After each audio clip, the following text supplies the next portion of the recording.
Hi students.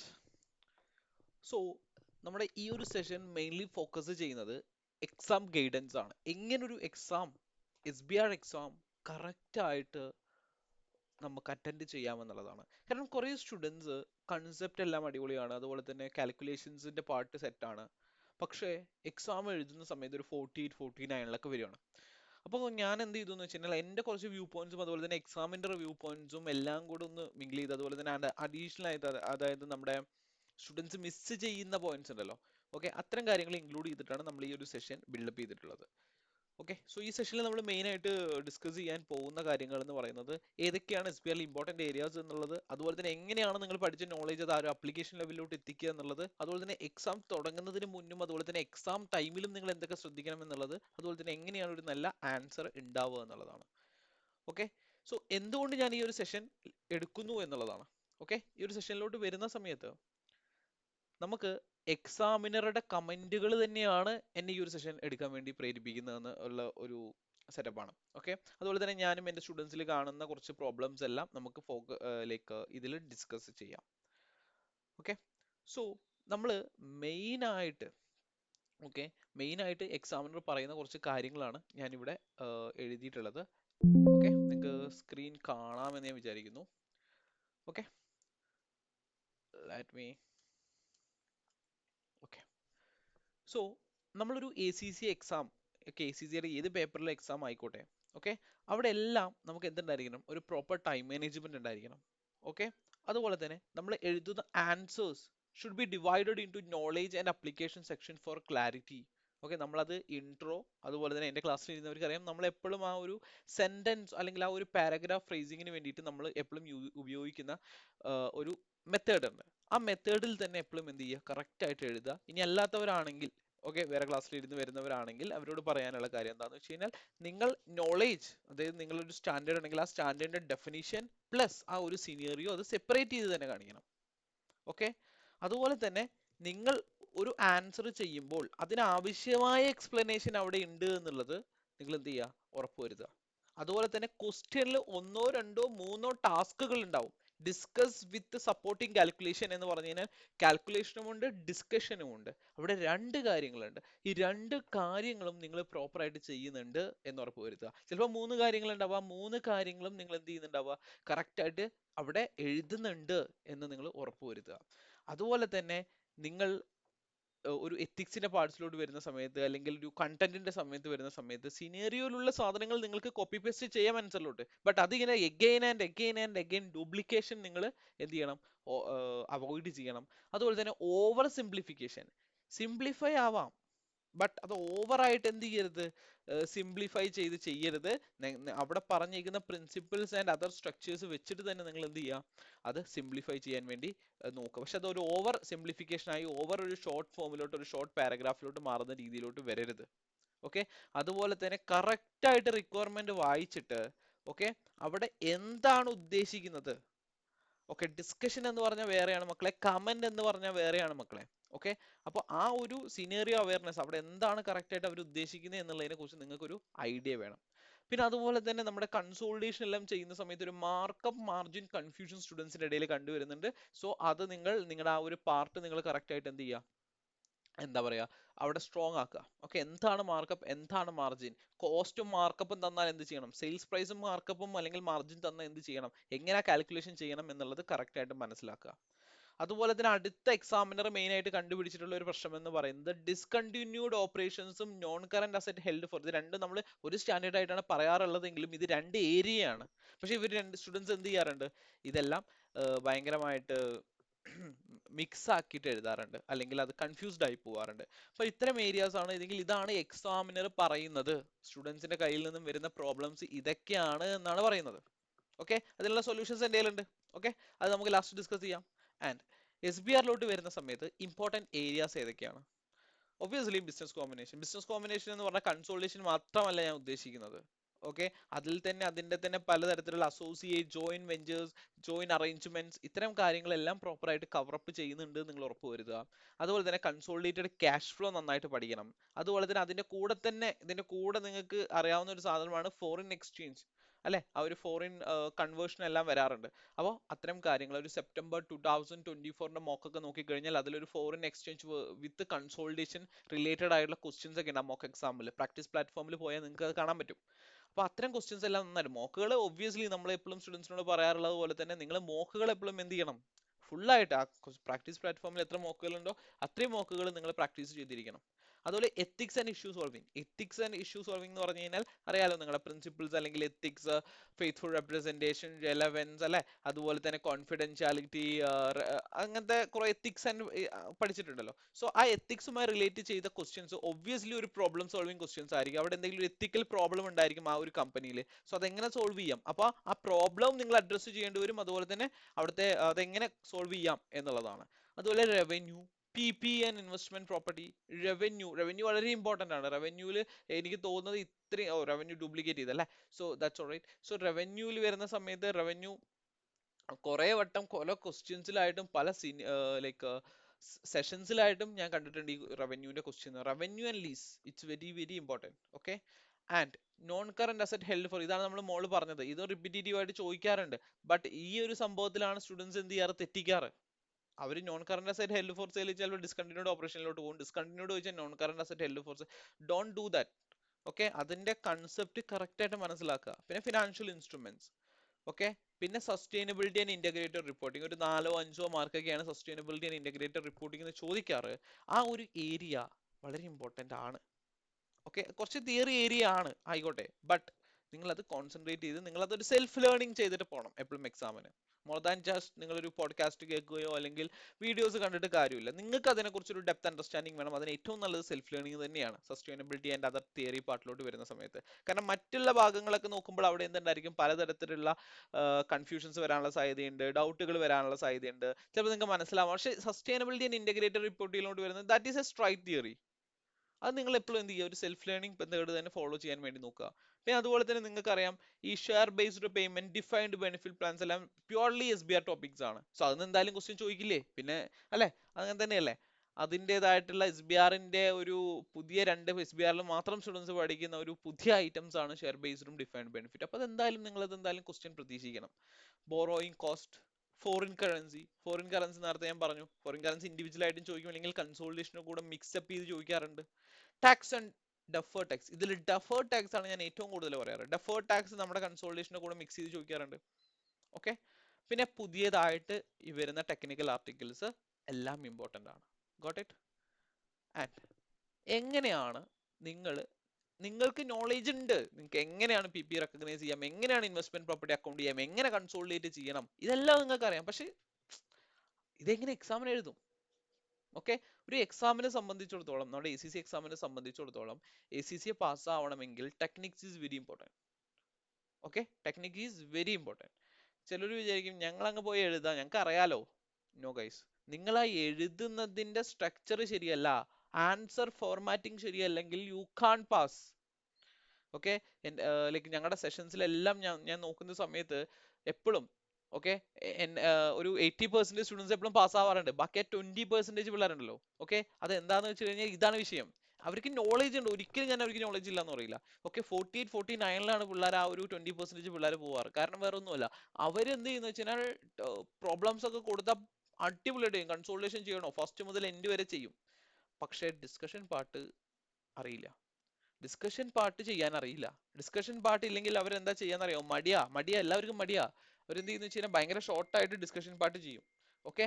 അങ്ങനെ ചെയ്യുമ്പോഴുള്ള പ്രശ്നം എന്താന്ന് വെച്ച് കഴിഞ്ഞാൽ SBR എന്ന് പറയുന്നത് you have to think like a consultant. Okay. അല്ലെങ്കിൽ you have to think like a teacher. എങ്ങനെ സ്റ്റുഡൻസിന് പറഞ്ഞു കൊടുക്കും അതുപോലെ നിങ്ങൾ എക്സാമിനറിന് പറഞ്ഞു കൊടുക്കേണ്ടി വരും. അപ്പൊ അവിടെ ആ ഡിസ്ക്രിപ്ഷൻ മിസ്സിംഗ് ആണ്, കാൽക്കുലേഷൻ മാത്രം ചെയ്യുകയാണ് എന്നുണ്ടെങ്കിൽ യു ക്യാൻ വിൻ. ബിക്കോസ് ഞാനിപ്പോ ഒരു മോക്ക് വാല്യൂഷൻ ചെയ്ത മോക്ക് വാല്യൂഷനിൽ വന്നിട്ട് 11 മാർക്സ് ആയിരുന്നു നമ്മുടെ ഒരു ക്വസ്റ്റ്യൻ ഉണ്ടായിരുന്നത്. ഓക്കെ. കൺസോൾട്ടേഷൻ റിലേറ്റഡ് ആ. പക്ഷെ അതിൽ ഏകദേശം 11 മാർക്സിൽ 6 to 7 മാർക്കും എക്സ്പ്ലനേഷന് വേണ്ടിയിട്ടാണ് എക്സാമിനർ ഡിവോട്ട് ചെയ്ത് വെച്ചേക്കുന്നത്. ബാക്കി മാർക്ക് ഉണ്ടല്ലോ ഒരു 4 മാർക്സ്, ആ 4 മാർക്സ് ആണ് അവിടെ കാൽക്കുലേഷൻ ഉള്ളത്. അപ്പൊ കാൽക്കുലേഷൻ ചെയ്യുന്ന ആൾക്ക് എന്താ പറയാ, എന്ത് കിട്ടില്ല, ഇത് കിട്ടില്ല, ഡിസ്ക്രിപ്ഷന്റെ മാർക്ക് കിട്ടുന്നില്ല. അതും ഭയങ്കര കുറവാ കിട്ടുന്ന മാർക്ക്. ഇപ്പൊ ഈ 4 മാർക്ക് കിട്ടി വിചാരിക്കുക, കാൽക്കുലേഷന് 4 മാർക്ക് കിട്ടിയാൽ പോലും that is very low right. കാരണം ഇന്ന് അങ്ങനെയാണെങ്കിൽ ആ കൊച്ചിന് ഡിസ്ക്രിപ്ഷൻ ചെയ്തൂടെ. അല്ലെങ്കിൽ ഡിസ്ക്രൈബ് പ്രോപ്പർ ആയിട്ട് ചെയ്തിരുന്നെങ്കിൽ ആ ഒരു 7 മാർക്ക് അറ്റൈൻ ചെയ്യായിരുന്നു. Obviously 4 or 7 mark is good. 7 mark what is A best? 7 mark plus 4 mark അല്ലെ, 11 മാർക്സും അറ്റൈൻ ചെയ്യാൻ നോക്കുക. എങ്ങനെ 11 മാർക്സും അറ്റൈൻ ചെയ്യാൻ നോക്കുക? കാൽക്കുലേഷനും അടിപൊളിയായിട്ട് ചെയ്യുക, ഡിസ്ക്രിപ്ഷനും അടിപൊളിയായിട്ട് ചെയ്യുക.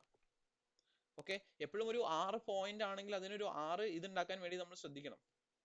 ഓക്കെ, എങ്ങനെയാണ് ഒരു ഗുഡ് ആൻസർ ഉണ്ടാക്കുക, ഒരു ഗുഡ് ഡിസ്ക്രിപ്ഷൻ? ഇവിടെ കൂടുതലായിട്ട് നമ്മൾ മോർ ദാൻ കാൽക്കുലേഷൻ, കാരണം കാൽക്കുലേഷൻസ് എല്ലാം SBRൽ എല്ലാവരും അടിപൊളിയായിട്ട് ചെയ്യുന്ന ഞാൻ കണ്ടേക്കുന്നത്. ഓക്കെ, എല്ലാവരും ഈ ഒരു ഡിസ്ക്രിപ്റ്റീവ് പാർട്ട് അല്ലെങ്കിൽ എങ്ങനെ ഒരു ആൻസർ റൈറ്റ് ചെയ്യണം, ടൈപ്പ് ചെയ്യുന്ന ആൻസേഴ്സ് ടൈപ്പിലോട്ട് വരുന്ന സമയത്താണ് എല്ലാവർക്കും പ്രശ്നം.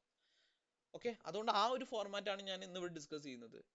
Okay, a good answer is well signposted. എന്താ വെൽ സൈൻ പോസ്റ്റഡ് എന്ന് പറഞ്ഞു കഴിഞ്ഞാൽ?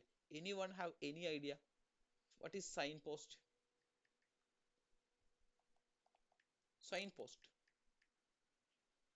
അതായത് അവിടെ തന്നെ ഉണ്ട്, ആ വേർഡിങ്ങിൽ തന്നെ ഉണ്ട്. അതായത് കറക്റ്റ് ആയിട്ട് എന്ത് ചെയ്യുക, നിങ്ങളിപ്പോ ഒരു കൺസോളിഡേഷനിൽ ഗുഡ് വില്ല് കാൽക്കുലേറ്റ് ചെയ്യുക. അപ്പൊ ആ ഗുഡ് വില്ലിന്റെ അവിടെ നിങ്ങൾ കറക്റ്റ് ആയിട്ട് എഴുതണം, this is from working not 1. നിങ്ങൾ ആ SOFP അല്ലെങ്കിൽ SOFP നിങ്ങൾ ഗുഡ് വില്ല് എവിടെ കാണിക്കാറ്? അസറ്റ് സൈഡിൽ ഗുഡ് വില്ല് കാണിക്കുകയാണ്. അപ്പൊ ആ സൈഡിൽ തന്നെ എഴുതി വെക്കണം എന്ത്? That is from working not number 1. എന്നിട്ട് വർക്കിംഗ് നോട്ട് അപ്പൊ എക്സാമിനർക്ക് മനസ്സിലാവും എന്ത്? Yes, this is from working not number, he will go there and read it how he's calculated the goodwill, right? It's a good impression അല്ലെ? അങ്ങനെയാണ് answer ചെയ്യേണ്ടത്, not for just a good impression. അങ്ങനെയാണ് ഇത് answer ചെയ്യേണ്ടത്.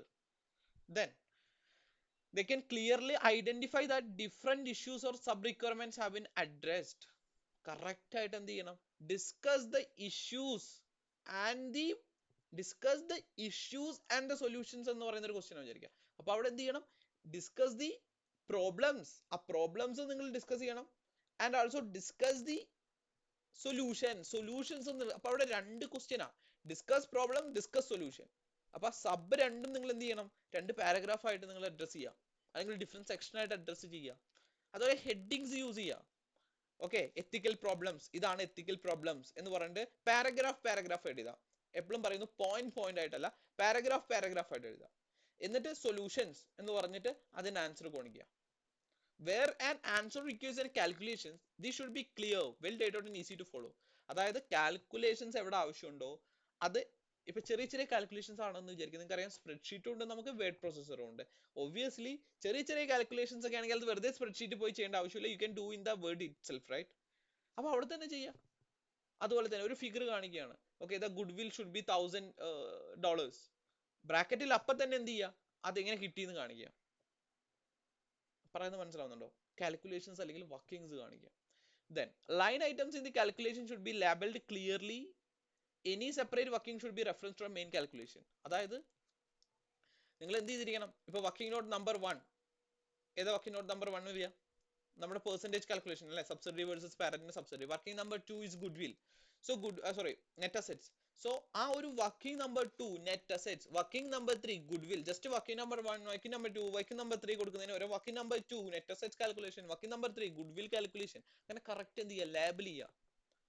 Okay, and this is the important one. Example, in A 6 mark written question you should aim to make at least 6 separate points, 6 paragraphs. 6 separate points means point ആയിട്ട് എഴുതാനല്ല, 6 separate paragraphs ഉണ്ടാക്കാൻ. അതായത് ആ ഓരോ പാരഗ്രാഫിലും എന്തുണ്ടായിരിക്കണം? Separate പോയിന്റുകൾ ഉണ്ടായിരിക്കണം. Duplication പാടില്ല എന്ന് നേരത്തെ പറഞ്ഞു. ഡ്യൂപ്ലിക്കേഷൻ ഉണ്ടെങ്കിൽ മാർക്ക് കിട്ടില്ല. ഇത് പണ്ടത്തെ മലയാള എക്സാം അല്ല, നിങ്ങൾ കുറെ തള്ളിക്കഴിഞ്ഞാൽ മാർക്ക് കിട്ടാൻ വേണ്ടിയിട്ട്. നിങ്ങൾ തള്ളണ്ടെന്നല്ല, തള്ളുന്നത് കറക്റ്റ് ആയിരിക്കണം, ജസ്റ്റിഫൈ ചെയ്തിരിക്കണം. ഓക്കെ, അതുപോലെ ഡ്യൂപ്ലിക്കേഷൻ ഇല്ലാത്ത 6 പോയിന്റുകൾ അവിടെ ഉണ്ടായിരിക്കണം. അത്ര എഴുതിയാൽ മതി, 6 പോയിന്റ് എഴുതി, 6 മാർക്കിന് 6 പോയിന്റ് എഴുതിയാൽ മതി. ബട്ട് അത് പ്രോപ്പർ ആയിട്ടുള്ള 6 പോയിന്റ് ആയിരിക്കണം, അതും ഡിസ്ക്രിപ്റ്റീവ് ആയി ചെറിയ പാരഗ്രാഫ്സ് ആക്കിയിട്ട് എഴുതാം. ഓക്കെ, അതുപോലെ തന്നെ ഇതിനർത്ഥം അറ്റ്ലീസ്റ്റ് 6 സെപ്പറേറ്റ് പോയിന്റ്സ് എങ്കിലും ഉണ്ടാക്കുക എന്നതിനർത്ഥം എപ്പോഴും 6 മാർക്കിന് 6 പോയിന്റ് ഉണ്ടാക്കണം എന്നുള്ളതല്ല. Okay, you just show the quality. കാരണം എക്സാമിനർ പറയുന്നുണ്ട് എന്ത്? 6 സെപ്പറേറ്റ് പോയിന്റ് 6 മാർക്കിന് ഫോക്കസ് ചെയ്യാൻ വേണ്ടിയിട്ട്. But even if it is 5 points, okay, നിങ്ങൾ അത് പ്രോപ്പർ ആയിട്ട് എക്സ്പ്ലെയിൻ ചെയ്യണം, quality. Okay, then you will get the marks. Clear? Okay, so നമുക്കൊരു എക്സാമ്പിൾ നോക്കാം. ഓക്കെ, ഒരു എക്സാമ്പിൾ നോക്കാം. എക്സാമ്പിളിലോട്ട് വരുന്ന സമയത്ത് ഇവിടെ എന്താ question? Using exhibit 3 explain, first one, explain how the fair value of the non-current and the current assets ഓക്കെ, അപ്പൊ ഇവിടെ രണ്ട് റിക്വയർമെന്റ് ആയി. എന്തായി? എക്സ്പ്ലെയിൻ ആയി, explain the fair value of the non current ആയി, and explain the fair value of the current ആയി. ശരിയല്ലേ? അപ്പൊ തന്നെ രണ്ട് റിക്വയർമെന്റ് ആയി. വായിക്കുമ്പോൾ ഒന്നാ, പക്ഷെ ശരിക്കും അവിടെ രണ്ടെണ്ണമുണ്ട്. ശരിയല്ലേ? And including any deferred tax adjustment, അപ്പൊ മൂന്നായി. എത്ര മാർക്കാ? 6 മാർക്സ്. അപ്പൊ ഓരോന്നിനും 2 മാർക്ക് വെച്ച് നമുക്ക് പറയാം. So the calculations needed to answer the question are relatively simple.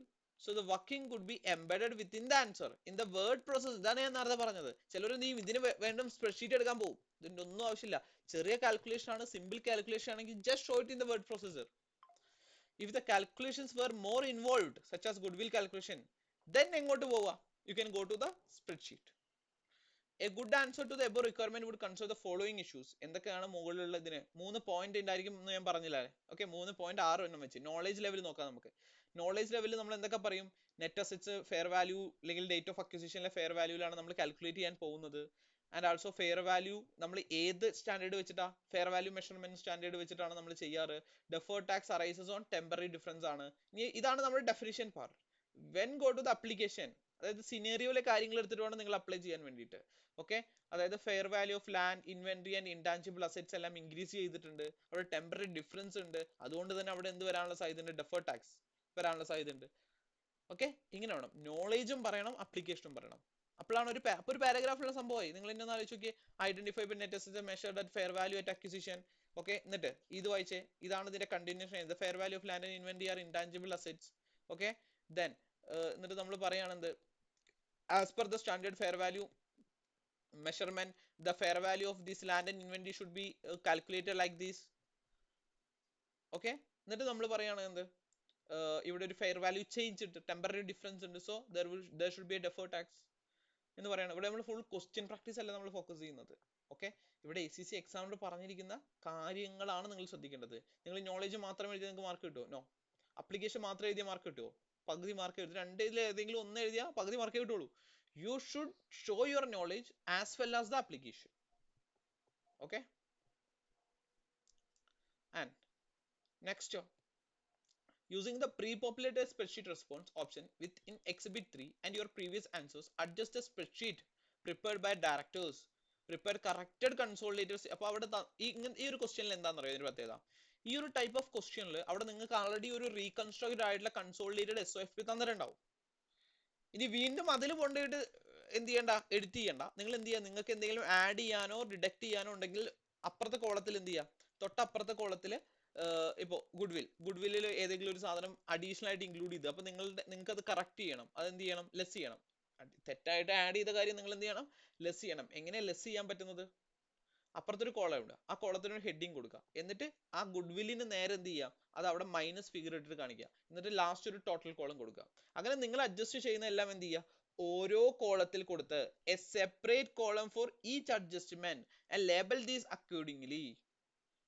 Okay, if a working is needed, it should be presented below the draft financial statement and അല്ലെങ്കിൽ clearly labeled. ഇനിയില്ല, നിങ്ങൾ working എന്തെങ്കിലും കൊടുക്കുന്നുണ്ട്, എന്തെങ്കിലും workings ആവശ്യമുണ്ട്, എന്തെങ്കിലും working അതായത് working notes ആവശ്യമുണ്ട്, അത് കറക്റ്റ് അതിന്റെ അടിയിൽ കൊടുത്ത് വർക്കിംഗ് നോട്ട് നമ്പർ 1 ഇതാണ് ഇതിന്റെ ഹെഡിങ് കൊടുത്ത് നിങ്ങൾ അതിന്റെ കാൽക്കുലേഷൻ അടിയിൽ ചെയ്യുക. മടി പിടിക്കരുത്. ബേസിക്കലി ഞാൻ കുറെ കണ്ടേക്കുന്നത് മോക്കൊക്കെ എഴുതി കിട്ടുമ്പോൾ എനിക്ക് പിള്ളേർക്ക് മടിയാ, എഴുതാനും ടൈപ്പ് ചെയ്യാനൊക്കെ മടിയാ. നോ. ഓക്കെ, അതുപോലെ the requirement to adjust pre population worth between 10 to 14 marks.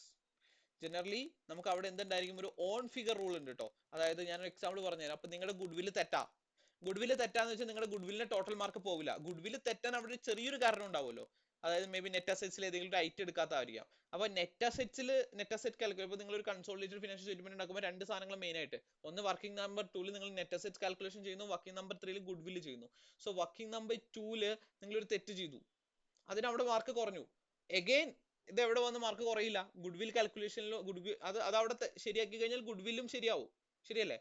അപ്പോ എന്ത് ചെയ്യില്ല? അത് അവിടെ എക്സാമിനർ കറക്റ്റ് ചെയ്യും. എക്സാമിനർ വാല്യൂറ്റ് ചെയ്യുമ്പോൾ അതിനുള്ള മാർക്ക് കുറച്ചത് അവിടെ കറക്റ്റ് ചെയ്യും. അത് അവിടെ കറക്റ്റ് ചെയ്യുമ്പോൾ ഒബ്വിയസ്ലി ഗുഡ്വില്ല് ശരിയാവൂലേ? അല്ലാണ്ട് ഗുഡ്വില്ല് തെറ്റി എന്ന് പറഞ്ഞ് വീണ്ടും മാർക്ക് നിങ്ങളുടെ പോവില്ല. That is A on figure rule in the SEC exams. ഏത് SEC എക്സാം ആയിക്കോട്ടെ, അതിന് എന്തുണ്ട്? ഒരു ഓൺ ഫിഗർ റൂൾ ഉണ്ടായിരിക്കും. ഓക്കെ, ഒരു മിസ്റ്റേക്കിന് ഒരു വട്ടേ മാർക്ക് കുറയ്ക്കുള്ളൂ. ആൻഡ് വളരെ ഇമ്പോർട്ടന്റ് ആയിട്ട് നിങ്ങൾ ശ്രദ്ധിക്കേണ്ടതാണ് ക്വസ്റ്റ്യൻ വേർഡ്സ്. ക്വസ്റ്റ്യൻ വേർഡ്സിൽ വരുന്ന സമയത്ത് നമുക്ക് കുറെ ക്വസ്റ്റ്യൻ വേർഡ്സ് ഉണ്ട്. ഈ ഓരോന്നിനും ഓരോ അർത്ഥങ്ങളാണ്. അത് മാറിപ്പോണ്ടിരിക്കാൻ ശ്രദ്ധിക്കുക. അനലൈസ്, എന്ന് പറഞ്ഞു കഴിഞ്ഞാൽ ആ ക്വസ്റ്റ്യനിൽ തന്നിരിക്കുന്ന പ്രശ്നങ്ങൾക്കൊരു റീസൺ കൊടുക്കുക. അതുപോലെ തന്നെ അവിടുത്തെ എന്താണ് അവിടുത്തെ like actual meaning is break into separate parts and discuss. നമ്മൾ എന്ത് ചെയ്യുക, ആ ഒരു പ്രോബ്ലത്തിന് സെപ്പറേറ്റ് പാർട്സ് ആക്കുക, എന്നിട്ട് ഡിസ്കസ് ചെയ്യുക, എന്നിട്ട് എക്സാമിൻ ചെയ്യുക ആൻഡ് ഇന്റർപ്രറ്റ്. അപ്ലൈ എന്ന് പറഞ്ഞാലോ, അപ്ലൈ എന്ന് പറഞ്ഞു കഴിഞ്ഞാൽ നിങ്ങൾ അവിടെ പറഞ്ഞേക്കുന്ന കാര്യം അവിടെയുള്ള സിനേറിയോയിൽ അപ്ലൈ ചെയ്തിട്ട് അതിന്റെ ഔട്ട്പുട്ട് ആയിരിക്കണം നിങ്ങൾ എക്സ്പ്ലെയിൻ ചെയ്യുന്നുണ്ടാവേണ്ടത്.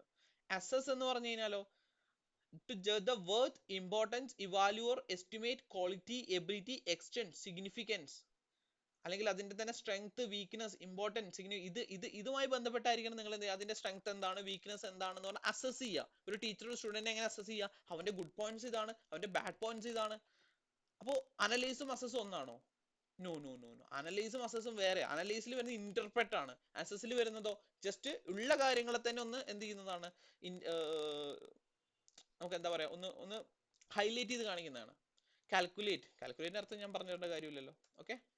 കമന്റ് ചെയ്യാൻ പറഞ്ഞു കഴിഞ്ഞാൽ നിങ്ങളുടെ ഇത് ചെയ്യുക, നിങ്ങളുടെ ഒരു ഒപ്പീനിയൻ എന്താന്ന് പറയാം. കമ്പയർ ചെയ്യാൻ പറഞ്ഞു കഴിഞ്ഞാൽ ഒന്നെങ്കിൽ പ്രീവിയസ് ഇയറുമായിട്ടോ അപ്കമിങ് ഇയറോ ആയിട്ടോ ഒരു കമ്പാരിസൺ വരുന്നത്, അത് കൂടുന്നു ഇതിനനുസരിച്ച്, ലൈക്ക് കഴിഞ്ഞ കൊല്ലത്തെ പ്രോഫിറ്റ് കുറഞ്ഞു, ഈ കൊല്ലത്തെ പ്രോഫിറ്റ് കഴിഞ്ഞ കൊല്ലത്തെ പ്രോഫിറ്റ് അനുസരിച്ച് കുറഞ്ഞു, റീസൺ ഇതാണ്, that is the comparison.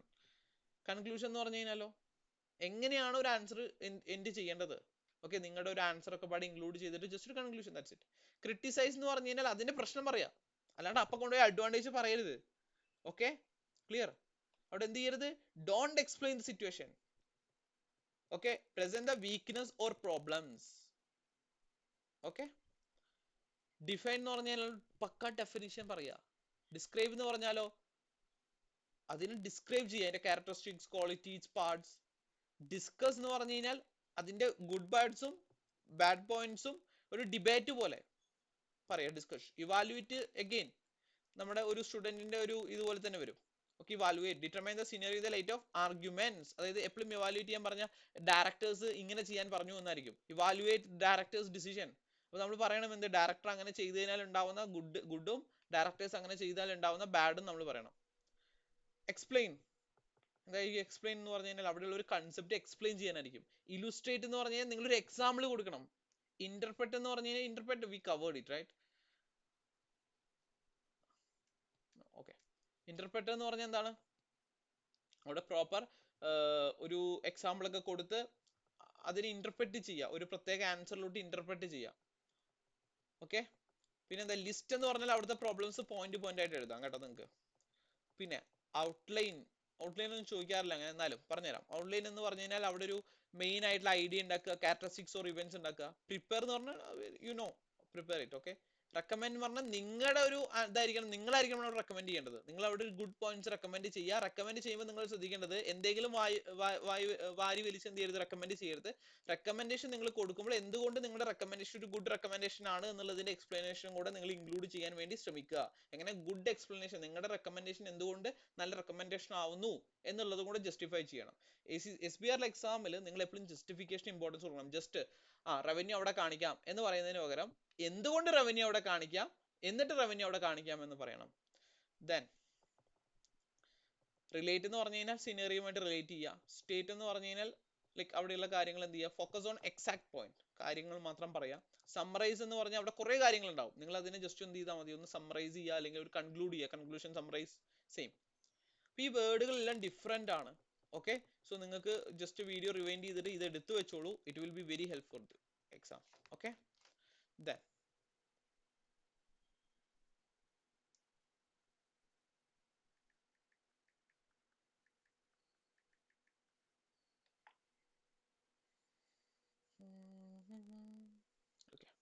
So before and in the exam. Okay, എന്താണ് എക്സാമിന് മുന്നേ ചെയ്യേണ്ട കാര്യങ്ങൾ? ഒന്നാമത്തെ കാര്യം, നിങ്ങൾ സിലബസിലുള്ള കാര്യം, നിങ്ങളുടെ സാറ് പഠിപ്പിച്ചെന്നത് അവർ നിൽക്കട്ടെ, അതിന്റെ കൂടെ തന്നെ സിലബസിലുള്ള കാര്യങ്ങൾ കവർ ചെയ്തിട്ടുണ്ടോ നോക്കുക. ഓക്കെ, ബേസിക്കലി തിയറി പാർട്ട് അല്ലാണ്ട് മെയിൻ പാർട്ടുകൾ എല്ലാം കവർ ചെയ്തിട്ടുണ്ടോ നോക്കുക. Theory part you can learn it right. And exam practice past papers and mock exams. അതും വെറുതെ പ്രാക്ടീസ് ചെയ്താൽ പോരാ. കുറെ പേരുണ്ട് ഒരു ദിവസത്തിന്റെ പകുതി ഇരുന്ന് അങ്ങോട്ട് പ്രാക്ടീസ് ചെയ്യും, കാര്യമില്ല. നിങ്ങളുടെ ശരിയാണ്, നിങ്ങളുടെ നോളജ് ഓക്കെ ആവും, നിങ്ങളുടെ ഡിസ്ക്രിപ്ഷൻ ഒക്കെ ആവും, ബട്ട് നിങ്ങളുടെ ടൈം നിങ്ങൾ തെറ്റിക്കും. ഓക്കെ, നിങ്ങളുടെ ടൈം നിങ്ങൾ തെറ്റിക്കും. എങ്ങനെ ടൈം നിങ്ങൾ തെറ്റിക്കുന്നത്? ടൈമിൽ നിങ്ങൾ പാളിപ്പോവും. അതായത് നിങ്ങളിപ്പോൾ ഒരു ഹാഫ് ഡേ എടുത്തിട്ട് എക്സാം കംപ്ലീറ്റ് ചെയ്യാം, നിങ്ങൾ 4-5 മണിക്കൂർ എടുത്തിട്ട് എക്സാം കംപ്ലീറ്റ് ചെയ്യുന്നത്, എക്സാമിന് പോകുമ്പോൾ അവിടെ ടൈമർ ഉണ്ടേ, പണി കിട്ടും. അപ്പോൾ പാസ്റ്റ് പേപ്പേഴ്സ് പ്രാക്ടീസ് ചെയ്യേണ്ടത് എങ്ങനെയാണ്? മോക്ക് എക്സാംസ് എല്ലാം പ്രാക്ടീസ് ചെയ്യുന്ന ടൈമർ വെച്ചിട്ട് അതിന്റെ ഉള്ളിൽ തന്നെ കംപ്ലീറ്റ് ചെയ്യാൻ വേണ്ടി ശ്രമിക്കുക. ഓക്കെ, എന്നിട്ട് ഓരോ ദിവസം മോക്ക് എഴുതുമ്പോൾ അതിന്റെ വീക്ക് ഏരിയാസ് നിങ്ങൾ ഇത് ചെയ്യുന്നു, എന്നിട്ട് അതെന്ത് ചെയ്യുന്നു, ആ ഒരു ഏരിയാസ് നിങ്ങളുടെ സ്ട്രെങ്തൻ ചെയ്യണം. ടെക്നിക്കൽ ആർട്ടിക്കിൾസ് വായിച്ചിരിക്കണം. ഇൻ ദി എക്സാം നിങ്ങൾ എന്ത് ചെയ്യണം? ക്വസ്റ്റ്യൻ റിക്വയർമെന്റ് കെയർഫുൾ ആയിട്ട് വായിക്കണം. എന്താ ചോദിച്ചേക്കുന്നതെന്ന് മനസ്സിലാക്കണം ആദ്യം, വെറുതെ എന്തെങ്കിലും എഴുതി വെക്കരുത്. അതുപോലെ തന്നെ ക്വസ്റ്റ്യൻ സിനേറിയോ ആദ്യം, എപ്പോഴും നമ്മൾ റിക്വയർമെന്റ് ആണ് വായിക്കുക. ആദ്യം റിക്വയർമെന്റ് വായിച്ച് സിനേറിയോ വായിക്കുമ്പോൾ തന്നെ നിങ്ങൾ എന്ത് ചെയ്യണം? പ്ലാൻ ചെയ്യണം. ഇത് എങ്ങനെയാണ്, എവിടെയാണ് ഞാൻ ആൻസർ ചെയ്യാൻ പോകുന്നത്, എന്താണ് ആൻസർ ചെയ്യാൻ പോകുന്നത്, എന്തൊക്കെ പോയിന്റ്സ് ആണ് ഞാൻ ഇൻക്ലൂഡ് ചെയ്യാൻ പോകുന്നത്, ഇത്തരം കാര്യങ്ങൾ നിങ്ങൾ കറക്റ്റ് ആയിട്ട് എന്തിരിക്കണം? പ്ലാൻ ചെയ്തിരിക്കണം. Time management. ഓക്കെ, എന്റെ സ്റ്റുഡൻസിൽ കുറെ ഒരു സാർ ടൈം കിട്ടിയില്ല സാർ ഓക്കെ എന്ന് പറയാറുണ്ട്. വേറെ ഒന്നുമില്ല, ടൈമർ വെക്കാൻ പറഞ്ഞാൽ ടൈമർ വെക്കാൻ എല്ലാവർക്കും മടിയാ, അതെന്താ എനിക്കറിയില്ല. ഓക്കെ, എന്നാ ഇനി വേറെ ചിലവന്മാരുണ്ടോ ടൈമറൊക്കെ വെക്കും എന്നിട്ട് 3 മണിക്കൂർ കഴിഞ്ഞതിന് എഴുന്നേറ്റ് പോകും. Don't do that. നിങ്ങൾ ടൈമർ വെച്ച് മോക്ക് എഴുതുക. ചിലപ്പോൾ ഒരു 3.5 മണിക്കൂർ പിടിക്കുമായിരിക്കും. ഓക്കെ, നിങ്ങൾക്ക് അറിയാം. അപ്പോൾ അങ്ങനെ അപ്പോൾ നിങ്ങൾ എക്സാം കംപ്ലീറ്റ് ചെയ്യണം. ഈവൻ ടൈമർ അവിടെ ഉണ്ടെങ്കിൽ പോലും എക്സാം കംപ്ലീറ്റ് ചെയ്യുക, എന്നിട്ട് എക്സ്ട്രാ എത്ര ടൈം എടുത്തു നോക്കുക. എക്സ്ട്രാ എത്ര ടൈം എടുത്തു നോക്കിയിട്ട് നെക്സ്റ്റ് ടൈം എന്ത് ചെയ്യാം, എങ്ങനെ ടൈം കുറയ്ക്കാമെന്ന് നോക്കണം. ഓക്കെ, അതുപോലെ തന്നെ നിങ്ങൾ പോയിന്റ്സ് എക്സ്പ്ലെയിൻ ചെയ്യുമ്പോൾ നിങ്ങൾ ആ സിനേറിയോയിലുള്ള ഡീറ്റെയിൽസ് എല്ലാം യൂസ് ചെയ്തിട്ടുണ്ടോ, അതുപോലെ തന്നെ ആ ഒരു പോയിന്റിന് വേണ്ട എല്ലാ പോയിന്റുകളും നിങ്ങൾ ഹൈലൈറ്റ് ചെയ്തിട്ടുണ്ടോ എന്ന് നിങ്ങൾ നോക്കണം. ഇനി എങ്ങനെയായിരിക്കും ഒരു നല്ലൊരു ആൻസർ ഉണ്ടാവുക?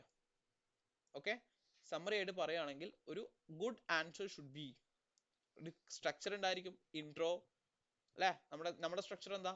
ഇൻട്രോ ഉണ്ടായിരിക്കണം, ഇൻട്രോ കഴിഞ്ഞ് സിനേറിയോ കണക്ഷൻ ഉണ്ടായിരിക്കണം, ആൻസർ ഉണ്ടായിരിക്കണം, ആൻസറിനെ ജസ്റ്റിഫൈ ചെയ്തിട്ടുണ്ടായിരിക്കണം, കൺക്ലൂഷൻ ഉണ്ടായിരിക്കണം. ശരിയല്ലേ? ആൻഡ് ആൾസോ അതിന് ഹെഡിങ്സും സബ് ഹെഡിങ്ങും കൊടുക്കണം. മാർക്ക് അലോക്കേറ്റ് ചെയ്തിട്ട് വേണം ആൻസർ ചെയ്യാൻ വേണ്ടിയിട്ട്. അല്ലാണ്ട് 5 മാർക്കിന്റെ ക്വസ്റ്റ്യന് 10 പാരഗ്രാഫ് എഴുതി വെക്കരുത്. 5 marks 5 paragraph 5 points. Ensure that you write something under each subheading. വെറുതെ സബ്ഹെഡിങ് ഇട്ട് പറയുന്ന ഇടയിൽ എന്തെങ്കിലും എഴുതി വെച്ചിരിക്കണം. അതുപോലെ തന്നെ wherever you can connect the accounting standards related ആയിരിക്കും SBR ക്വസ്റ്റ്യൻസ് ചോദിക്കുക. സോ അവിടെ എപ്പോഴും എന്ത് ചെയ്യുക, as per this standard, revenue standard, number ഒന്നും യൂസ് ചെയ്യണ്ട, ബട്ട് ആ സ്റ്റാൻഡേർഡ് പേര് നിങ്ങൾക്ക് യൂസ് ചെയ്യാലോ. As per non current asset held for sale, as per revenue standard, as per lease standard എന്ന് പറഞ്ഞിട്ട് അവിടെ പ്രോപ്പർ ആയിട്ട് എന്ത് ചെയ്യുക, ഒരു അക്കൗണ്ടിങ് സ്റ്റാൻഡേർഡ് റെഫറൻസ് കൊടുക്കാൻ വേണ്ടി നോക്കുക. ഓക്കെ, എങ്ങനെയാണ് പ്രസന്റ് ചെയ്യുക, how present your response. Okay, short ആയിട്ട് നോക്കുക. എന്താ ഭയങ്കര ഷോർട്ട് ആവാൻ പാടില്ല, ഓവർ സിംപ്ലിഫിക്കേഷൻ പാടില്ല എന്ന് പറഞ്ഞു. ഒരു മിഡിൽ സ്ട്രൈറ്റ് ഫോർവേഡ് ആയിട്ട്, ഭയങ്കര കോംപ്ലിക്കേറ്റഡ് ആയിട്ടുള്ള കോംപ്ലക്സ് ആയിട്ടുള്ള ലാംഗ്വേജുകളൊന്നും യൂസ് ചെയ്യരുത്. ഓക്കെ, അതുപോലെ തന്നെ പുതിയ പോയിന്റുകൾ പുതിയ പാരഗ്രാഫിൽ ഇത് ചെയ്യുക, റിപ്പീറ്റേഷൻ ഒഴിവാക്കുക. ഓക്കെ, എന്തെങ്കിലും വർക്കിങ്സ് ഉണ്ടെങ്കിൽ അതിന്റെ റെഫറൻസ് കൊടുക്കുക. ഓക്കെ, സോ അത്രയുമാണ് നമ്മൾ ഈ സെഷനിൽ ഉദ്ദേശിച്ചത്. എന്താ പറയുക, ഇത് എനിക്കറിയാം വളരെ സ്പീഡ് ആയിട്ടുള്ള ഒരു സെഷനാണ്.